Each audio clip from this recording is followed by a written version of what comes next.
sesuatu yang sangat diminati oleh masyarakat itu melibatkan permainan emosional di dalamnya. Nah, kalau ke kasus ini adalah menurut saya ini sudah bukan diduga lagi. Memang ada rekayasa. Mengapa? Karena video tersebut yang asli itu konteksnya apa, pada tanggal berapa, tapi kemudian jeda 4 hari kemudian tanggal 19 tiba-tiba, nah kalau kita masyarakat melihatnya kan tiba-tiba Mas ya, naik lagi dan viral secara sistematis dengan narasi yang konteksnya sangat jauh berbeda daripada aslinya. Kembali di Anju Sore, pemirsa, Mahkamah Kehormatan Dewan DPR telah memberikan sanksi terhadap Ahmad Sahroni hingga Uya Kuya. Dalam sidang etik terungkap diduga ada rekayasa terhadap kerusuhan dan penjarahan rumah anggota DPR saat unjuk rasa bulan Agustus yang lalu. Yang hanya karena Sidang Mahkamah Kehormatan Dewan yang dipimpin oleh Ketua MKD Nazarudin Degam menghadirkan sejumlah saksi ahli. Dalam keterangan saksi, terungkap ada pergeseran narasi terkait unjuk rasa di DPR pada bulan Agustus lalu di media sosial. Pergeseran narasi ini terjadi secara terstruktur agar unjuk rasa dilampiaskan ke sejumlah anggota DPR seperti Ahmad Sahroni, Uya Kuya, Eko Patrio, Nafa Urbah, dan Adis Kadir. Jadi yang kami analisis adalah apa yang terjadi sebelum 25 Agustus. Kami menemukan sejak tanggal 10 Agustus itu sudah ada narasi itu. Narasinya adalah akan ada demo 10 Agustus. Ya, demonya adalah demo buruh. Tanggal 25 sampai tanggal berapa kayak gitu kan, panjang. Dan isu itu berkembang terus, memang akan ada demo. Tetapi saya perhatikan tanggal 14 mulai ada itu di TikTok. Kemudian di Instagram juga ada, kemudian di Twitter. Arahan-arahan tertentu. Saya lihat ini sepertinya kok bukan dari buruh ya, gitu. Misalnya mulai diarahkan ke DPR, mulai diarahkan serangannya ke wakil rakyat, kemudian ya seperti yang kita lihat tadi, tapi belum sampai seperti itu. Kemudian tanggal naik pesat sekali, saya menggunakan kata kunci terkait dengan Agustus demo, ya, demo unjuk rasa Agustus itu. Pesat itu tanggal 19, naik pesat sekali, tanggal 20 pesat banget, kemudian ya kita, the rest is history, kita tahu sendiri, tanggal 25 dan seterusnya. Jadi saya lihat memang ada penggiringan opini dari awal yang sudah diciptakan oleh akun siapa? Ya tadi akun-akun anonim juga memang gitu. Sementara itu, kriminolog Adrianus Meliala juga mengungkap penggalan video joget anggota DPR sengaja diviralkan untuk memancing emosi masyarakat. Hal ini menjadi pemicu, apalagi ada narasi provokatif yang sengaja dibuat dan menyasar pada anggota DPR dalam video tersebut. Lalu membutuhkan yang kita sebut sebagai triggering, pencetus. Nah, ajakan-ajakan tadi kumpul di sini, bakar Monas, serang Mabes Polri, itu yang saya sebut sebagai trigger, faktor pencetus. Jadi kita butuh kondisi di mana orang lalu merasa tidak adil, lalu kemudian orang butuh pencetus. Tak hanya penggiringan opini yang sengaja diciptakan, namun kerusuhan dan penjarahan terhadap rumah anggota DPR tersebut diduga kuat sudah direncanakan oleh pihak-pihak tertentu. Di Jakarta, tim liputan iNews melaporkan. Bagaimana amarah publik bisa mengarah kepada Ahmad Sahroni CS hingga mereka dibawa ke Mahkamah Anggota Dewan? Pola rekayasa apa yang sebenarnya terjadi? Kami akan membahasnya bersama sejumlah narasumber kami di studio. Yang pertama ada Pak Wihadi Wianto, anggota Komisi 3 DPR RI yang juga pernah atau peraih MKD Award ya. Oke, selamat malam Pak Wihadi, apa kabar? Malam, Ben. Baik ya, alhamdulillah. Baik. Oke, siap. Berikutnya juga ada Ibu Gusti Ayu Dewi, pakar kecerdasan perilaku. Selamat malam, Bu Ayu, apa kabar? Malam. Baik. Baik. Kemudian melalui sambungan Zoom, kami juga sudah terhubung dengan dua orang narasumber. Ada Bang Adrianus Meliala, kriminolog, dan Ismail Fahmi, peneliti media sosial. Selamat malam, Pak Adrianus, Pak Fahmi. Selamat malam, Mas Fahmi, Pak Wihadi. Pak Adrianus, Pak David. Malam. Baik, selamat semua. Malam. Baik, saya ke Mbak Ayu terlebih dahulu. Mbak Ayu, kalau kita lihat apa yang ada di media sosial pada saat itu, narasi yang digaungkan. Nah, tadi dikatakan diduga ada penggiringan. Bagaimana kemudian itu berpengaruh terhadap perilaku masyarakat? Yang pertama adalah saya meneliti dan mengamati perilaku masyarakat Indonesia pada umumnya selama 14 tahun melalui ilmu grafologi ya, dan secara pemetaan stereotip bangsa Indonesia itu memang mayoritas adalah masyarakatnya perilakunya didorong oleh emosi, oleh rasa gitu ya.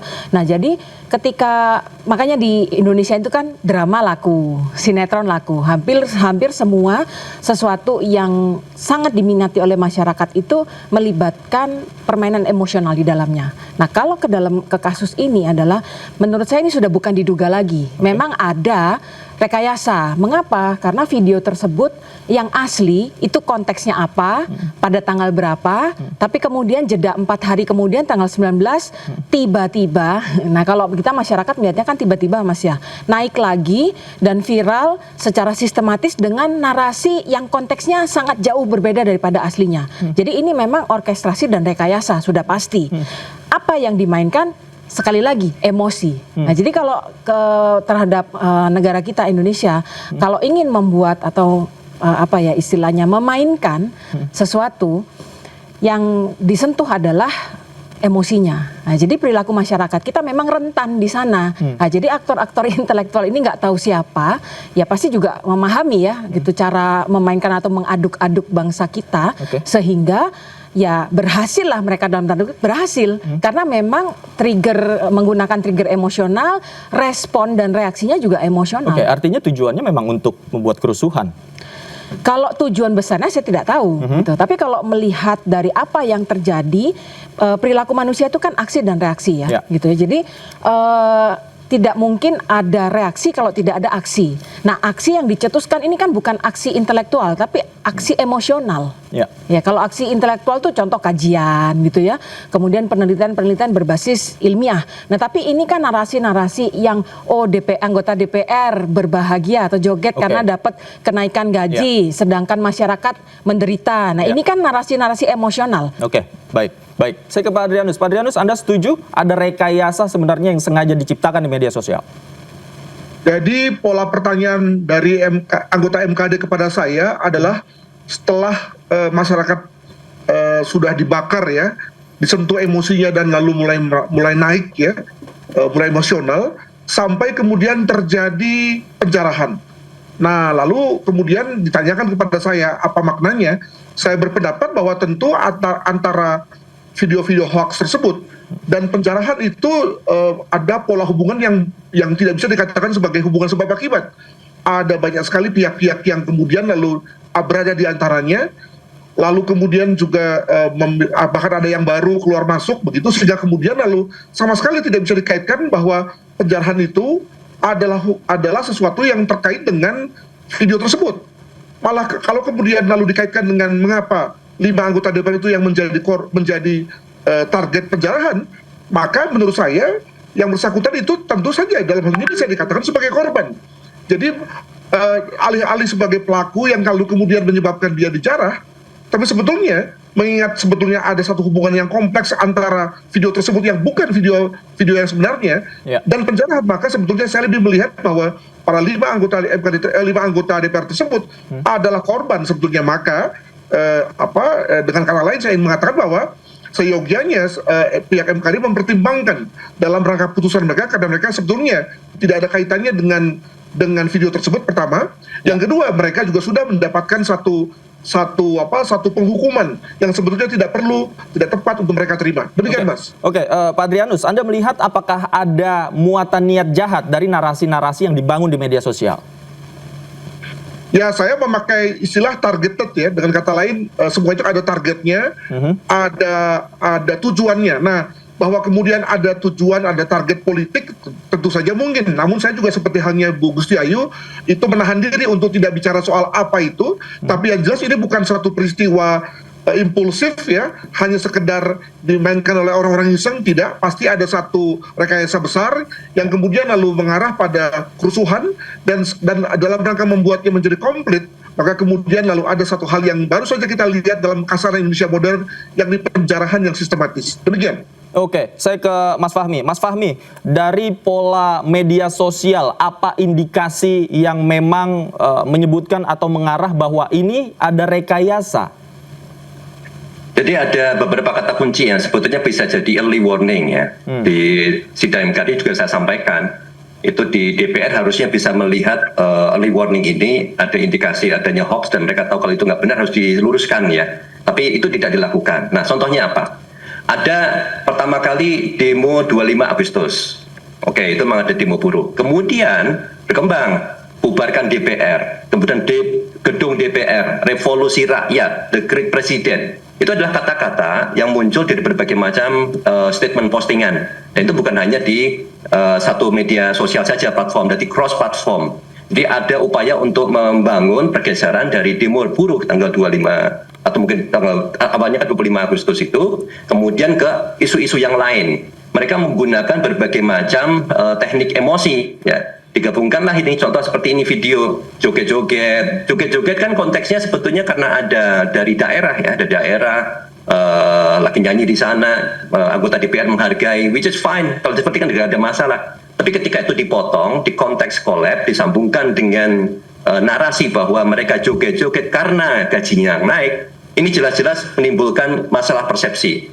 Cuma yang menarik adalah bagaimana anggota DPR itu merespon. Kalau Puan, dia merespon dengan akomodatif. Bilangnya adalah, oke, pintu DPR dibuka. Tetapi Ahmad Syaroni merespon dengan konfrontatif. Nah, inilah yang kemudian bisa timbul masalah lagi lebih besar lagi di beberapa anggota DPR ini. Nah, harusnya ketika masyarakat itu kesal dan marah, responnya adalah jangan malah ditantang. Nah, ini jadi satu hal yang kira-kira bukan hanya di masalahnya di masyarakat juga, tapi bagaimana kita merespon masalah ini juga, itu jadi isu. Mas Fahmi, begini, artinya ada disinformasi yang ditimbulkan dari potongan video itu, kemudian ditempel dengan narasi-narasi yang menjurus, dan ini cenderung fitnah begitu ya? Ya betul, ini jelas fitnah, itu namanya konteks collab, saya jelaskan itu. Di dalam ilmu psikologi, itu adalah upaya untuk membangun emosi yang diarahkan ke keinginan tertentu. Dan emosi joget-joget ini bagus, tapi ketika diarahkan menuju ke kesalahan ke kelompok tertentu, misalnya DPR, itu jadi negatif kan. Nah ketika anggota DPR merespon dengan salah, itu malah bisa menjadi target juga gitu. Oke, baik. Saya kembali ke Bang Adrian. Bang Adrian, artinya memang sejak awal DPR ini ditargetkan. Dan 5 orang ini, Ahmad Syaroni dan lain-lain, memang sudah dari awal sudah ditargetkan atau seperti apa? Saya kira tidak ya, lebih kepada pihak yang mendesain ini itu lebih memilih-milih, lebih mengadakan seleksi mana sebetulnya yang kemudian lalu masuk dalam desain untuk kemudian dibakar emosinya. Dengan kata lain dicari-cari. Jadi kalau kita lihat pada ucapan perilaku dari 5 anggota DPR ini kan sebetulnya ada jedanya, ada jaraknya. Ya, dengan kata lain tidak semuanya berlangsung pada minggu yang sama misalnya gitu ya. Dengan kata lain kalau kita lihat jejak digitalnya sebetulnya itu terserak dalam waktu 2 bulan itu. Jadi dengan kata lain ada semacam pemilihan ya, dan dalam dunia digital kan mudah ya memilih video-video mana yang tadi seperti kata Mas Ismail cocok dengan upaya untuk membakar emosi tadi. Begitu dari saya. Oke, artinya memang ini sudah ditargetkan dan lain-lain ya, karena memang ada pola rekayasa yang dilakukan di media sosial sebegitu masifnya, ada aktor di situ. Ya, tetapi yang juga menarik dan baru bagi Indonesia adalah setelah selesai digoreng di media massa, di media sosial, lalu turun ke dunia nyata, ya, dan itu berbentuk 2 hal. Pertama dalam bentuk kerusuhannya, dan yang kedua adalah penjarahannya. Jadi ini di sini lalu kemudian kita bisa bilang bahwa itu adalah satu hal yang natural, tentu saja tidak gitu ya. Nah sekali lagi karena dalam hal ini adalah persidangan etika bagi orang-orang yang dilaporkan, maka ketika dikatakan bahwa apakah lalu kemudian kelimanya itu adalah korban, ya saya bilang iya gitu ya, betapapun tidak langsung ya. Tapi kalau lihat dari jalur logikanya, rasanya demikian pendapat saya. Oke, korban dari disinformasi dan fitnah. Saya kembali ke Mbak Ayu. Mbak Ayu, bagaimana Anda melihat ini? Ada disinformasi yang berdampak begitu signifikan terhadap anggota DPR. Disinformasi, fitnah, dan kebencian. Dan kebencian, oke. Karena kan disinformasi bisa menghasilkan emosi yang lain ya.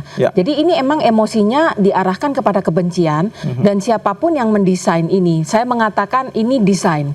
Mengapa? Karena sudah jelas ada time frame-nya, kemudian skenarionya juga jelas gitu ya.